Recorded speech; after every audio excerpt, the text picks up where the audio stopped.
April 21st, and we'll be reading Judges 1 through 3. Judges. What did you say before we started, Joshua? You want to down with my name soon? Yeah, we're gonna be done with your name now. We're done. Now we're in Judges. Yeah. We've made it all the way to Judges. Can you say the books that we've done so far? I know I didn't ask you this before. Exodus, Leviticus, Numbers, Deuteronomy, Joshua, And now Judges. Judges. That's a lot. Genesis, Exodus. Leviticus, Numbers, Deuteronomy, Joshua.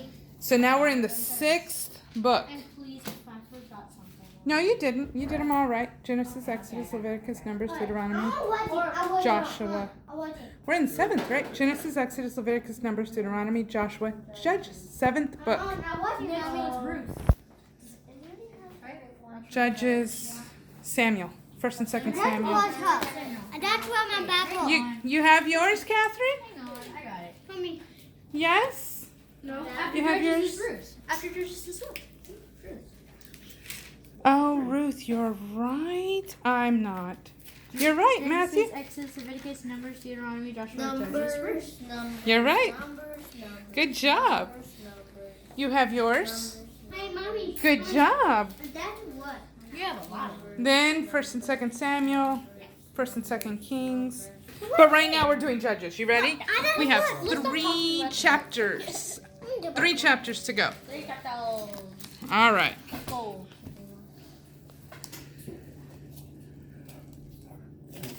Chapter 1. Israel fights remaining Canaanites. After the death of Joshua, the children of Israel inquired of the Lord, who should go up against the Canaanites first in order to wage war against them. The Lord said, Judah shall go up.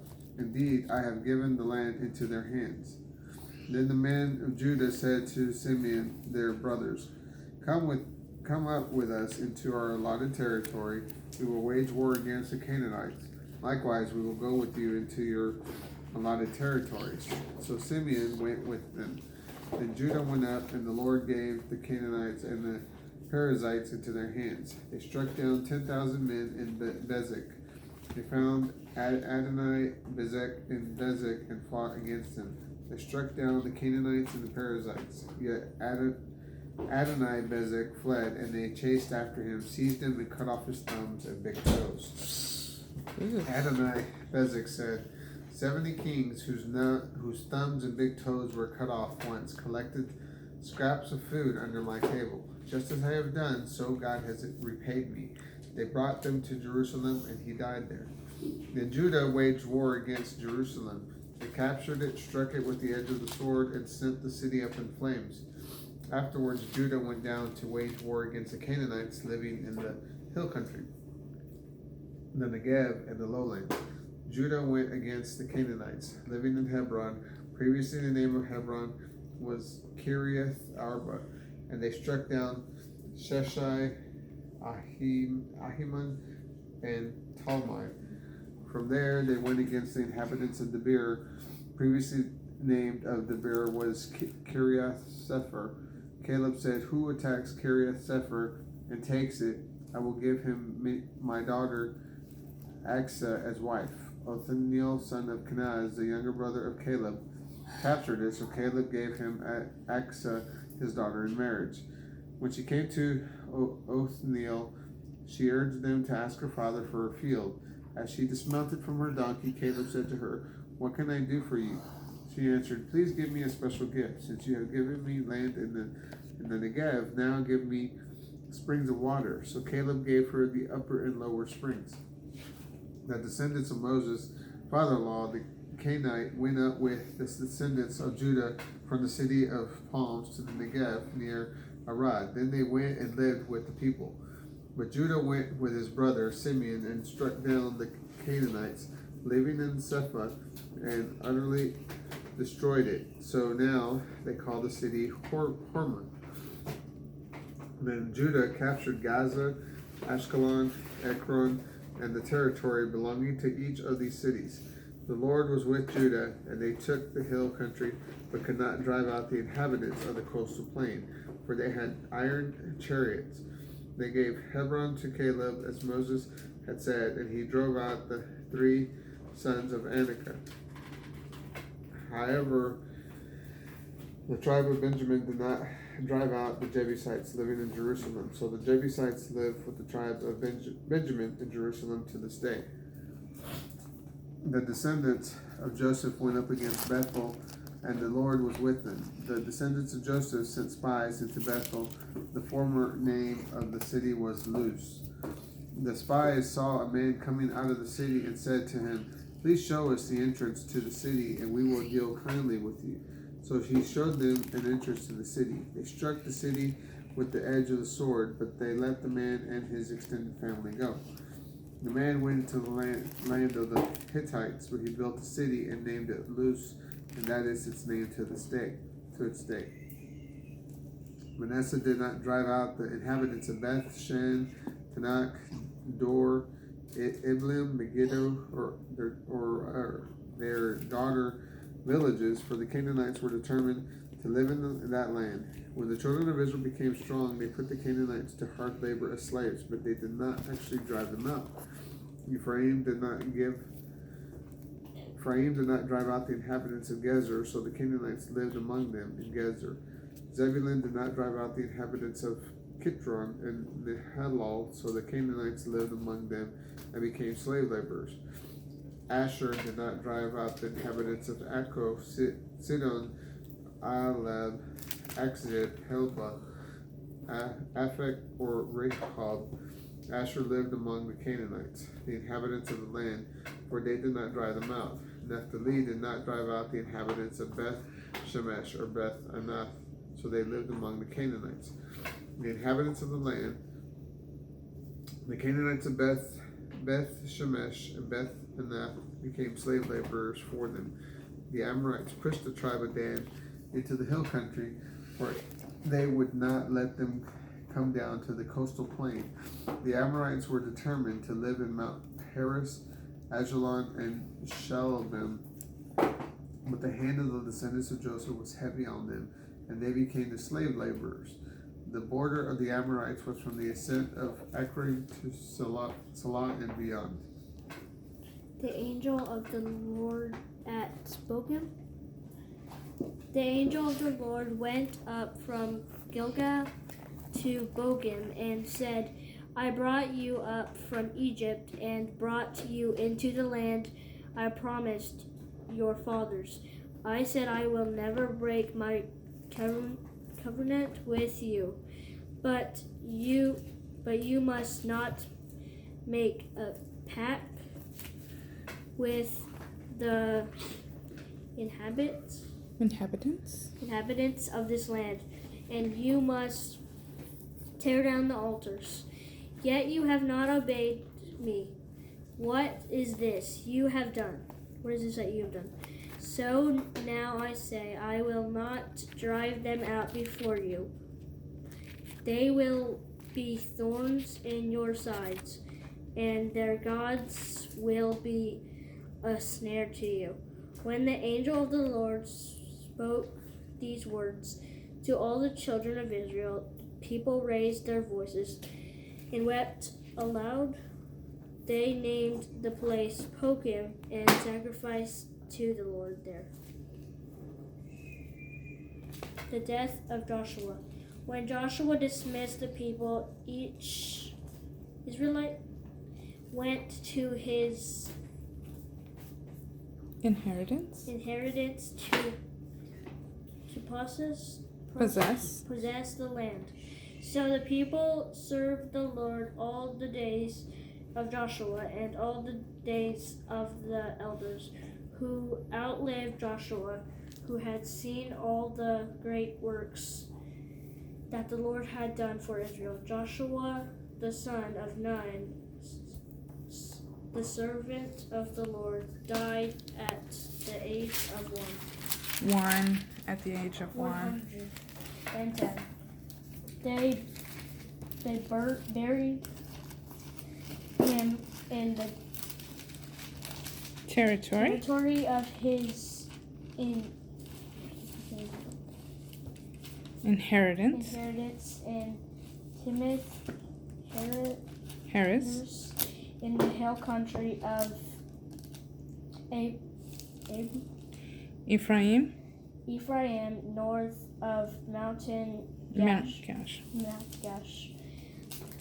That entire generation passed away, and after them grew up a generation who did not know the Lord or the deeds that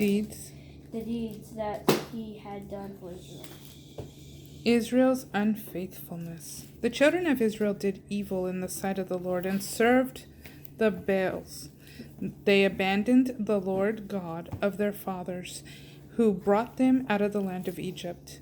They followed after other gods, the gods of the peoples around them. They worshipped them and provoked the Lord to anger. They abandoned the Lord and served Baal and the Ashtoreths. The anger of the Lord burned against Israel, and he gave them into the hands of those who plundered them. And he sold them into the hands of their enemies around them, so that they were no longer able to stand against their enemies. Whenever they marched out, the hand of the Lord was against them to bring disaster, as the Lord had said, and as he had sworn to them. They were in great distress. Then the Lord raised up judges, who delivered them from the hand of those who plundered them. Yet they would not listen to their judges, for they prostituted themselves to other gods and worshipped them. They quickly turned aside from the path their fathers had walked, who had obeyed the commandments of the Lord. They did not do as their fathers had done. When the Lord raised up judges for them, the Lord was with the judge and delivered them from the hand of their enemies all the days of the judge. For their groaning before their oppressors and tormentors grieved the Lord. When the judge died, the people turned back and acted more wickedly than their fathers, pursuing other gods to serve and worship them. They would not give up their practices and obstinate ways. The anger of the Lord burned against Israel, and he said, "Because this nation has violated my covenant that I commanded their fathers and has not heeded my voice, I will no longer drive out from before them any of the nations that Joshua left when he died, so that through them I may test Israel and see whether or not they will keep the ways of the Lord to walk in them as their fathers did." So the Lord left those nations, not hurrying to drive them out, and he did not deliver them into the hand of Joshua. Now these are the nations that the Lord left to test those in Israel, who had not experienced war in Canaan, so that later generations of the children of Israel who did not know war before might know it, to teach them how to fight. 5 Philistine lords, all the Canaanites, the Sidonians, and the Hivites living on Mount Lebanon, from Mount Baal Hermon to Lebo Hamath. They were to test Israel in order to know if they could obey the commandments of the Lord, which he commanded their fathers by the hand of Moses. The children of Israel lived among the Canaanites, the Hittites, the Amorites, the Perizzites, the Hivites, and the Jebusites.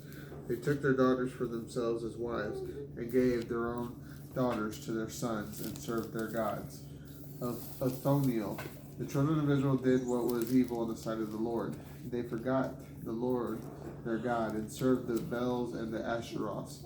The anger of the Lord burned against Israel, and he sold them into the hands of Cushan Rishathaim, king of Mesopotamia. The children of Israel served Rishathaim for 8 years. Then the children of Israel cried out to the Lord, and the Lord raised up a deliverer in order to save the children of Israel. Othniel, son of Kenaz, the younger brother of Caleb. The Spirit of the Lord came on him, and he judged Israel. He went out to battle, and the Lord gave Cushan Rishathaim, king of Mesopotamia, into his hand, so that the Othniel overpowered Cushan Rishathaim The land rested 40 years. Then Othniel, son of Kenaz, died. Ehud. Then the children of Israel once more did what was evil in the sight of the Lord. So the Lord strengthened King Eglon of Moab against Israel because they had done what was evil in the sight of the Lord. Eglon joined forces with the Ammonites and the Amalekites, and he went and attacked Israel and took possession of the city of palms. The children of Israel served King Eglon of Moab for 18 years. Then the children of Israel cried out to the Lord, and the Lord raised up a deliverer, Ehud, son of Gera, the Benjamite, a left-handed man. The children of Israel sent a tribute payment by him to King Eglon of Moab. Ehud made a cubit-long two-edged sword for himself and strapped it into his right thigh under his cloak. He brought the tribute payment to King Eglon of Moab. Now Eglon was a very fat man. When Ehud finished offering the tribute payment, he sent away the people who carried it. But he himself turned back from the stone idols that were at Gilgal and said, I have a secret message for you, O king. And he said, keep silence. And all who attended him departed from him. He had approached them as he was sitting alone in his cool upper chamber. Ehud said, I have a message for God for you. And Eglon rose from his seat. Then Ehud reached with his left hand, drew his sword from his right thigh, and plunged it into the belly of Eglon.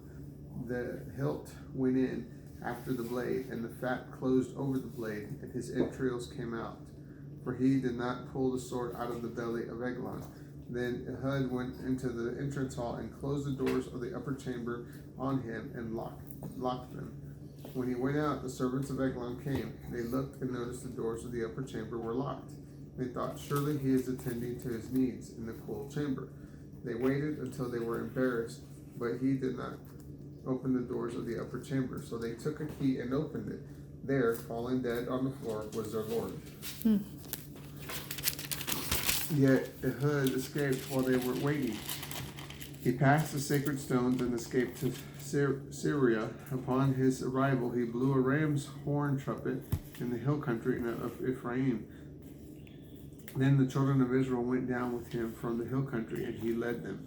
And he said to them, follow me, for the Lord has given your enemies, the Moabites, into your hands. They followed him, and they captured the Jordan ford leading to Moab. They did not let anyone cross. They struck down about 10,000 Moabites, all strong and valorous men, and not a single man escaped. So Moab was humbled under the hand of Israel that day, and the land had peace for 80 years. Shamgar. From Ehud was Shamgar the son of Anath. He struck down 600 Philistine men with an ox goad. He also saved Israel. Bye, have a great day. Please subscribe. Hope you like this video. Hang on. Did you notice that the Israelites, every time that they decided to make poor choices in their friends? Did you notice that? And then what ended up happening? They started worshiping the gods that their friends worshipped, and they started doing evil in the sight of the Lord. And then